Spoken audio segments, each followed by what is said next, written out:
എല്ലാ സഹോദരങ്ങൾക്കും നമ്മുടെ യൂട്യൂബ് ചാനലിലേക്ക് സ്വാഗതം. അപ്പോൾ ഈ ഒരു വീഡിയോ ഇടാനുള്ള ഒരു കാര്യം എന്താണെന്ന് വെച്ചാൽ, നമ്മുടെ പൊങ്കാലയുമായിട്ട് ബന്ധപ്പെട്ട നേരത്തെ ഞാനൊരു വീഡിയോ ഇട്ടിട്ടുണ്ടായിരുന്നു. അപ്പോൾ അത് കണ്ടിട്ടില്ലാത്ത ആളുകളേക്ക് പോയി കാണണം. ആ വീഡിയോയ്ക്ക് കുറച്ചധികം ലെന്ത് കൂടുതലാണ്, പക്ഷേ എന്ന് കരുതിയിട്ട് കാണാതിരിക്കരുത്. കണ്ടതിന് ശേഷം നിങ്ങളുടെ അഭിപ്രായങ്ങളൊക്കെ കമന്റ് ബോക്സിൽ ഇടാനായിട്ട് മറക്കരുത്. അപ്പോൾ ഇവിടെ ആ ഒരു വീഡിയോ പൊങ്കാലയുടെ സമയത്ത് ആരൊക്കെയോ ചേർന്ന് എടുത്ത ഒരു വീഡിയോ കണ്ടിട്ടുണ്ടായിരുന്നു. അപ്പോൾ ആ കണ്ട വീഡിയോയിൽ ഞാൻ കണ്ട ആ ഒരു ചെറുതായിട്ട് ഇങ്ങനെ പോയ ഒരു സംഭവം എന്ന് വെച്ചാൽ, ഒരു ബോർഡ്, ഒരു ഫ്ലെക്സ് വെച്ചിരിക്കുന്നത് കണ്ടിട്ടുണ്ടായിരുന്നു. ഒരാൾ ഇട്ടിരുന്ന ഒരു ഷോർട്സ് വീഡിയോയിലാണ് ഞാനത് കണ്ടത്. അപ്പോൾ ആ ഒരു ഫ്ലെക്സ് കണ്ടപ്പോൾ എനിക്ക് തോന്നി രണ്ട് വാക്ക് പറയണമെന്ന്. അതായത് ഞാനിങ്ങനെ വീഡിയോസൊക്കെ ഇങ്ങനെ സ്ക്രോൾ ചെയ്ത് പോകുന്ന സമയത്ത് ഒരു ഷോർട്സ് വീഡിയോ കണ്ടിട്ടുണ്ടായിരുന്നു. അപ്പോൾ ആ ഒരു ഷോർട്സ് വീഡിയോയിൽ നോക്കുമ്പോൾ അതിൻ്റെ ആ ഒരു അവസാന ഭാഗത്തായിട്ട് വന്നിട്ട് ആ ഒരു വലിയ ഒരു ഫ്ലെക്സ് ബോർഡ് കണ്ടിട്ടുണ്ടായിരുന്നു. അതായത് ആ ഒരു ആറ്റുകാൽ പൊങ്കാല നടക്കുന്ന ആ ഒരു സ്ഥലത്തായിട്ടുള്ള ഒരു ഫ്ലെക്സ്. ആ ഒരു ഫ്ലെക്സിൽ ആറ്റുകാലമ്മയുടെ ഒരു ഫോട്ടോ വെച്ചിട്ടുണ്ടായിരുന്നു. അതിന്റെ തൊട്ട് താഴെയായിട്ട് നമ്മുടെ കേരള മുഖ്യമന്ത്രിയുടെ ഒരു വലിയ ഒരു ഫോട്ടോ വെച്ചിട്ടുണ്ട്. അപ്പോൾ എനിക്ക് തോന്നുന്നു ഏകദേശം ആ ഒരു ആറ്റുകാലമ്മയുടെ ഫോട്ടോയുടെ അടുത്ത്, അല്ലെങ്കിൽ അതിനേക്കാളും സ്വല്പമെങ്കിലും കൂടുതൽ വലുതായിട്ട് വരുന്ന ഒരു ഫോട്ടോ നമ്മുടെ ബഹുമാനപ്പെട്ട കേരള മുഖ്യമന്ത്രിയുടേത് തന്നെയാണ് എന്നുള്ള കാര്യത്തിൽ സംശയമില്ല. നമുക്ക് നമ്മുടെ കേരള മുഖ്യമന്ത്രിയോട് നമുക്ക് ബഹുമാനമുണ്ട്, സ്നേഹമുണ്ട്, അദ്ദേഹത്തിന് വലിയൊരു നമസ്കാരമുണ്ട്, എല്ലാമുണ്ട്. പക്ഷേ എന്നാൽ പോലും പറയേണ്ട ഒരു കാര്യം എന്താണെന്ന് വെച്ചാൽ, നമുക്ക് ശരിയല്ല എന്ന് തോന്നുന്ന ഒരു കാര്യം കണ്ടു കഴിഞ്ഞാൽ നമ്മൾ അതിനെ റിയാക്ട് ചെയ്യുക തന്നെ ചെയ്യും. ആ ഒരു മുഖ്യമന്ത്രിയോട് സ്നേഹമോ ബഹുമാനമോ ഒന്നും ഇല്ലാഞ്ഞിട്ടല്ല, നമുക്ക് പറയാനുള്ളത് നമ്മൾ പറയുന്നു, അത്രയേ ഉള്ളൂ. നമ്മുടെ രാജ്യം എന്ന് പറയുന്നത് ഒരു ജനാധിപത്യ രാജ്യം തന്നെയാണ്. അതുകൊണ്ട് നമുക്ക് പറയാനുള്ള കാര്യങ്ങളൊക്കെ വിളിച്ച് പറയാം. അഭിപ്രായ സ്വാതന്ത്ര്യം ഉണ്ട് എന്ന് പറയുന്നുണ്ടെങ്കിലും നമ്മുടെ ബഹുമാനപ്പെട്ട മുഖ്യമന്ത്രിയെ കുറിച്ചിട്ടൊക്കെ നമ്മൾ എന്തെങ്കിലും പറഞ്ഞു കഴിഞ്ഞാൽ കേസ് ആവുന്നതായിട്ടാണ് നമ്മൾ കണ്ടുവരുന്നത്. അപ്പോൾ എന്ത് തന്നെയാണെങ്കിലും ഇത് കണ്ടപ്പോൾ എനിക്ക് പറയണം എന്ന് തോന്നി. ശരിക്കും എന്തായാലും നമുക്ക് നമ്മുടെ മുഖ്യമന്ത്രിയുടെ കാര്യത്തിലേക്ക് വരുന്നതിന് മുമ്പായിട്ട് മറ്റൊരാളുടെ കാര്യമാണ് ഇവിടെ പറയേണ്ട ഒരു കാര്യം എന്ന് വെച്ചാൽ, അതായത് ഇപ്പോൾ ഈ അടുത്ത സമയത്തൊക്കെ നമ്മുടെ അച്ചായൻസ് ഗോൾഡിലെ നമ്മുടെ ആ ഒരു അച്ചായനെ നമുക്ക് എല്ലാവർക്കും അറിയാം. അദ്ദേഹം ഒരുപാട് ജീവകാരുണ്യ പ്രവർത്തനങ്ങളൊക്കെ നടത്തുന്നുണ്ട്. ഒരുപാട് പേർക്ക് വീട് വെച്ച് കൊടുക്കുന്നുണ്ട്. പാവങ്ങൾക്ക് ഭക്ഷണത്തിന് വേണ്ട ഏർപ്പാടുകളൊക്കെ ചെയ്യുന്നുണ്ട്. നിർധനരായിട്ടുള്ള പെൺകുട്ടികളെ വിവാഹം കഴിച്ച് അയക്കുന്നുണ്ട്. അങ്ങനെ സമൂഹത്തിന് വളരെയധികം നന്മ സമ്മാനിക്കുന്ന ഒരു വ്യക്തിയാണ് ഈ പറയുന്ന അച്ചായൻ എന്നുള്ള കാര്യത്തിൽ യാതൊരു തർക്കവും ഇല്ല. അച്ചായൻ കുറച്ച് നാളുകളായിട്ട് വിവാദത്തിലായിരുന്നു. അപ്പോൾ ഇപ്പോൾ ഏകദേശം ആ ഒരു വിവാദങ്ങളൊക്കെ കെട്ടടങ്ങി വരുന്നതേ ഉള്ളൂ. അപ്പോൾ ഈ ഒരു അടുത്ത സമയത്ത് അച്ചായനായിട്ട് അന്നദാനമൊക്കെ നടത്തുന്ന ഒരു ശിവക്ഷേത്രം ഉണ്ട് എന്നാണ് പറയപ്പെടുന്നത്. പക്ഷെ അതിനെക്കുറിച്ചിട്ട് എനിക്ക് അത്രയ്ക്ക് അറിയില്ല. പക്ഷെ അച്ചായൻ ഒന്ന് രണ്ട് വീഡിയോയിൽ പറയുന്ന കേട്ടെന്ന് പറഞ്ഞാൽ, ആ ഒരു ക്ഷേത്രത്തിൽ അച്ചായൻ 400ഓളം ഭക്തജനങ്ങൾക്ക് കഴിക്കാനുള്ള ഫുഡൊക്കെ അദ്ദേഹത്തിന്റെ വകയായിട്ടൊക്കെ കൊടുക്കുന്നുണ്ട് എന്നൊക്കെ പറഞ്ഞു കേട്ടിട്ടുണ്ട്. അത് എത്രത്തോളം വാസ്തവമാണെന്ന് അറിയില്ല. എന്നാൽ പോലും അദ്ദേഹം അങ്ങനെ ചെയ്യുന്നുണ്ടാവാം. എന്തായാലും ചെയ്യാതിരുന്നിട്ട് ചെയ്യുന്നു എന്ന് പറയേണ്ട ആവശ്യമില്ലല്ലോ അദ്ദേഹത്തിന്. അപ്പോൾ എന്തായാലും അവിടെ ക്ഷേത്രത്തിനുള്ളിൽ ഒരു വർഷമായിട്ട് ഒരു ഫ്ലെക്സ് വെച്ചിട്ടുണ്ട്. ആ ഒരു ഫ്ലെക്സിൽ എന്ന് പറഞ്ഞാൽ ആ ഒരു ക്ഷേത്രത്തിന്റെ ഒരു പരസ്യം പോലെ ആ ഒരു മഹാദേവനാണ് അവിടെ പ്രതിഷ്ഠ. അപ്പോൾ ആ ഒരു മഹാദേവനെ കുറിച്ചിട്ട്, മഹാദേവന്റെ ഫോട്ടോയൊക്കെ വെച്ചിട്ട് ആ ഒരു ക്ഷേത്രത്തെ കുറിച്ചിട്ട് നമുക്കറിയാമല്ലോ ഫ്ലെക്സിൽ വെച്ചിരിക്കുന്ന രീതി. അപ്പോൾ അതിന്റെ തൊട്ട് താഴെയായിട്ട് അതിന് ആശംസ നേർന്നുകൊണ്ട് ഈ പറയുന്ന അച്ചായൻ ഗോൾഡിലെ അച്ചായന്റെ ഒരു ഫോട്ടോ കൂടി വെച്ചിട്ടുണ്ട്. അപ്പോൾ അതിനെതിരെ കുറച്ചധികം ആളുകൾ വിമർശനവുമായിട്ട് രംഗത്ത് വന്നിട്ടുണ്ടായിരുന്നു. എന്നാൽ കുറച്ചധികം ആളുകൾ അതിനെ സപ്പോർട്ട് ചെയ്തും രംഗത്ത് വന്നിട്ടുണ്ടായിരുന്നു. കുറച്ചധികം ആളുകൾ എങ്ങനെയാന്ന് വെച്ചാൽ, ഞാനൊന്നും കണ്ടിട്ടില്ലേ, എന്ത് വന്നാലും എനിക്ക് പ്രശ്നമൊന്നുമില്ല, എന്റെ കാര്യം നടന്നാൽ മതി എന്നുള്ള രീതിയിൽ കാണാത്തതുപോലെ പോയിട്ടും ഉണ്ടായിരുന്നു. അപ്പോൾ അതങ്ങനെ തന്നെയാണല്ലോ.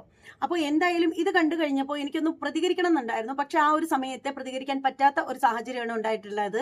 അപ്പോൾ അതായത് നമ്മുടെ വീടിന്റെ അടുത്തൊക്കെ ക്ഷേത്രങ്ങളിലൊക്കെ ഒരുപാട് ക്ഷേത്രങ്ങളുണ്ട്, ഉത്സവങ്ങളും അങ്ങനെയൊക്കെയുള്ള കാര്യങ്ങളൊക്കെ വന്നിട്ടുണ്ടായിരുന്നു. അപ്പോൾ ആ ഒരു പാട്ടും അതൊക്കെ ക്ഷേത്രങ്ങളിൽ റെക്കോർഡൊക്കെ ഇടുന്നത് കൊണ്ട് നമ്മൾ വീഡിയോ ഒക്കെ ചെയ്താലും ലൈവൊക്കെ പോയി കഴിഞ്ഞാൽ ആ ഒരു പാട്ട് ഇതിൽ കൂടെ കയറി വരുമ്പോൾ നമുക്ക് സ്ട്രൈക്ക് കിട്ടും. അപ്പോൾ അതുകൊണ്ട് മാക്സിമം അത് വേണ്ട എന്ന് കരുതിയിട്ട് മാറിയിരിക്കുകയായിരുന്നു ഞാൻ.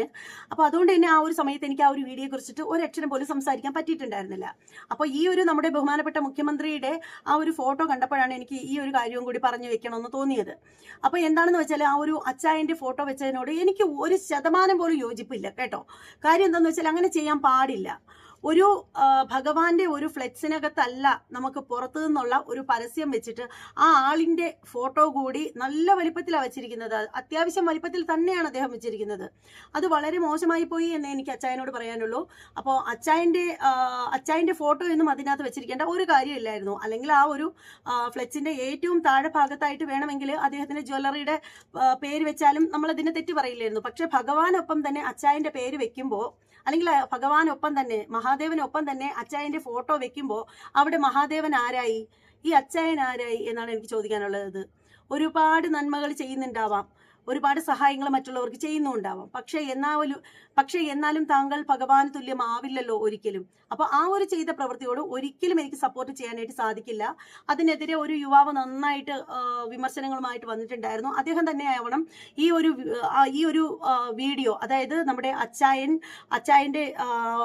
അച്ചായന്റെ ഫോട്ടോയും കൂടി ചേർത്ത് മഹാദേവന്റെ ഫോട്ടോയുടെ അടുത്ത് വെച്ചിട്ടുള്ള ആ ഒരു ഫ്ലെക്സിനെ പറ്റിയിട്ടൊക്കെ ഉള്ള വീഡിയോ പുറത്തു വിട്ടിട്ടുണ്ടായിരുന്നത്. അപ്പോൾ ആ ഒരു വിഷയത്തിൽ ചില ആളുകളെങ്കിലും പറഞ്ഞത് എന്താന്ന് വെച്ചാൽ, അദ്ദേഹം അങ്ങനെ ചെയ്യുന്നില്ലേ, ഇങ്ങനെ ചെയ്യുന്നില്ലേ, അച്ചായനെ ഇപ്പോൾ ആർക്കും തകർക്കാൻ വേണ്ടിയിട്ട് ആരൊക്കെയോ എന്തൊക്കെയോ ബോധപൂർവം കെട്ടിച്ചമച്ചുണ്ടാക്കുന്നതാണ്, അതിന്റെ ഭാഗമായിട്ടാണ് ആ ഒരു മനുഷ്യനെ അവിടെ പറഞ്ഞു വിട്ടത് എന്നൊക്കെ പറഞ്ഞിട്ടുണ്ടായിരുന്നു. അപ്പോൾ അത് അച്ചായനെ തകർക്കാൻ ശ്രമിച്ചോ തകർക്കാതിരിക്കാൻ ശ്രമിച്ചോ, പക്ഷേ എന്ത് തന്നെയാണെങ്കിലും ആ ഒരു ഫ്ലെക്സിനകത്ത് അത്തരത്തിൽ ഒരു ചിത്രം വെച്ചത് വളരെ മോശമായി പോയി എന്ന് എനിക്ക് പറയാനുള്ളൂ. അത് ഇപ്പോൾ നമ്മുടെ പള്ളിയിലേക്കുള്ള ഒരു യേശുദേവന്റെ ഫോട്ടോയുടെ തൊട്ടടുത്ത് അച്ചായൻ ജ്വല്ലറി എന്ന് പറഞ്ഞ അച്ചായന്റെ ഒരു ഇളിച്ചോണ്ടിരിക്കുന്ന ഒരു വലിയൊരു ഫോട്ടോ വെച്ചാൽ ഞാൻ ഇതേ പറയത്തുള്ളൂ, തെറ്റ് ചെയ്തു കഴിഞ്ഞാൽ തെറ്റ് തന്നെയാണ്. അച്ചായൻ ഒരുപാട് നന്മകൾ ചെയ്യുന്നുണ്ട്, അത് അദ്ദേഹത്തെ എല്ലാവർക്കും അറിയാം, സോഷ്യൽ മീഡിയ ഉപയോഗിക്കുന്ന എല്ലാവർക്കും അറിയാം. അപ്പോൾ എന്തായാലും അതങ്ങനെ. അപ്പോൾ അതുപോലെ തന്നെയാണ് എനിക്ക് നമ്മുടെ ബഹുമാനപ്പെട്ട മുഖ്യമന്ത്രിയോട് ഒരുപാട് ബഹുമാനത്തോടു കൂടി പറയാനുള്ള ഒരു കാര്യം എന്ന് വെച്ചാൽ, താങ്കൾ വളരെ മോശമായി പോയി. ആറ്റുകാലമ്മയ്ക്കൊപ്പം തന്നെ നിങ്ങളുടെ ഫോട്ടോ വെച്ചത് ഒട്ടും ശരിയായില്ല എന്നേ ഞാൻ പറയത്തുള്ളൂ. അങ്ങനെ ചെയ്യാൻ പാടില്ല. തെറ്റ് ആര് ചെയ്താലും തെറ്റ് തന്നെയാണ്. ആറ്റുകാലമ്മയ്ക്ക് ഒപ്പം നിങ്ങളുടെ ഫോട്ടോ വെക്കാനുള്ള ഒരു ക്വാളിറ്റിയും നമ്മൾ സാധാരണക്കാരായിട്ടുള്ള മനുഷ്യർക്ക് ഇല്ല. അതാണ് ആദ്യം മനസ്സിലാക്കേണ്ടത്. അപ്പോൾ അതുപോലെ തന്നെ എനിക്ക് പറയാനുള്ള ഒരു കാര്യം എന്ന് വെച്ചാൽ, എത്ര ചാരിറ്റി ചെയ്യുന്നെങ്കിലും എത്ര പാവങ്ങളെ സഹായിക്കുന്നു എന്ന് പറഞ്ഞു കഴിഞ്ഞാലും മഹാദേവനൊപ്പം നിങ്ങളുടെ ഫോട്ടോ വെക്കാനുള്ള ഒരു ക്വാളിറ്റിയും നിങ്ങൾക്കും ഇല്ല, ആർക്കും ഇല്ല. ദൈവത്തിന് തുല്യം ദൈവം മാത്രമാണ് ഉള്ളത്. അപ്പോൾ അവിടെ കയറിയിട്ട് നമുക്ക് ആളാവാൻ വേണ്ടിയിട്ട് നമ്മുടെ മുഖം കാണിക്കേണ്ട കാര്യമൊന്നുമില്ല. അപ്പോൾ എന്തായാലും ഈ ഒരു വിഷയത്തിൽ, ഈ രണ്ട് വിഷയത്തെ കുറിച്ചിട്ടും എനിക്ക് പറയാനുള്ള അഭിപ്രായം ഒന്ന് മാത്രമേ ഉള്ളൂ. എന്തായാലും മോശമായി പോയി. നമ്മളൊരു നല്ല പ്രവൃത്തി ചെയ്യുമ്പോൾ നമുക്ക് ഫ്ലെക്സ് വെക്കാം. ഇപ്പം ബഹുമാനപ്പെട്ട മുഖ്യമന്ത്രിക്ക് എത്ര ഫ്ലെക്സ് വേണമെങ്കിലും വെക്കാം, ഉത്സവാശംസകൾ നേർന്നുകൊണ്ട് വെക്കാം.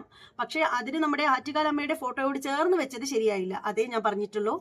അപ്പോൾ ഇത് കണ്ടിട്ട് ആർക്കും പ്രത്യേകിച്ച് കുരു പൊട്ടാനായിട്ട് നിൽക്കണ്ട, പൊട്ടുന്നവർക്ക് പൊട്ടിച്ചോണ്ട് അവിടെ ഇരിക്കാം, അത്രേ ഉള്ളൂ. അപ്പോൾ എന്തായാലും മറ്റൊരു വീഡിയോ ആയിട്ട് വീണ്ടും കാണാം. നമ്മുടെ ചാനൽ സബ്സ്ക്രൈബ് ചെയ്തിട്ടില്ലാത്ത ആളുകളൊക്കെ ഉണ്ടെങ്കിൽ ഒന്ന് സബ്സ്ക്രൈബ് ചെയ്ത് സപ്പോർട്ട് ചെയ്തിട്ട് മുന്നോട്ട് വരിക.